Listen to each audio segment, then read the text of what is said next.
دلچسپ Islamic history کے دیکھنے اور سننے والے ناظرین السلام علیکم۔ آج کی اس ویڈیو میں ہم جانیں گے کہ زلیخا پر عورتوں کے تانے اور اپنے ہاتھ کاٹ لینا اس پر بیان کریں گے۔ سورہ یوسف آیت نمبر 30 تا 34۔ ترجمہ۔ اور شہر میں عورتیں باتیں کرنے لگیں کہ عزیز کی بیوی اپنے غلام کو اپنی طرف مائل کرنا چاہتی ہے اور اس کی محبت اس کے دل میں گھر کر گئی ہے۔ ہم دیکھتی ہیں کہ وہ صریح گمراہی میں ہے۔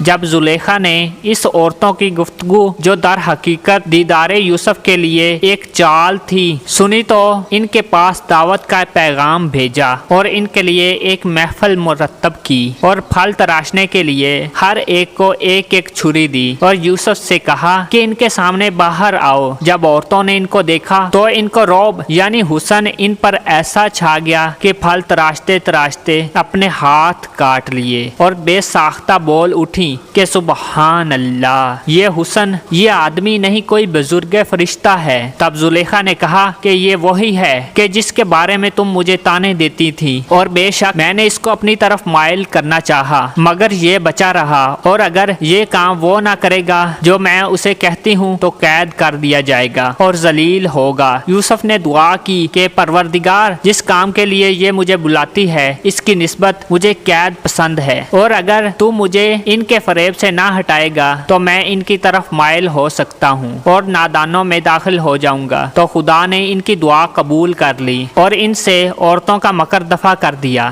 بے شک وہ سننے والا اور جاننے والا ہے۔ ان آیات میں مصر کی عورتوں کی زلیخا پر طعن و تشنیع کا اللہ تعالیٰ ذکر فرما رہے ہیں۔ یہ عورتیں امراء کی بیویاں اور بڑے لوگوں کی بیٹیاں تھیں۔ وہ طعنے دیتی تھی کہ وہ اپنے غلام کو بہلا پھسلا رہی ہے اور اس کو اس سے بہت سخت محبت ہو گئی ہے، حالانکہ یہ اس کے برابر کا نہیں ہے کیونکہ وہ ایک غلام ہے اور محبت کے قابل نہیں ہے۔ یہ تو بڑی کم عقل اور بے وقوف ہے، دلال ہے۔ دلال کا لغوی معنی اور مفہوم یہ ہے کہ کسی کا اس کی اصل راہ اور منزل پر نہ رہنا اور کسی اور جگہ بھٹکتے رہنا۔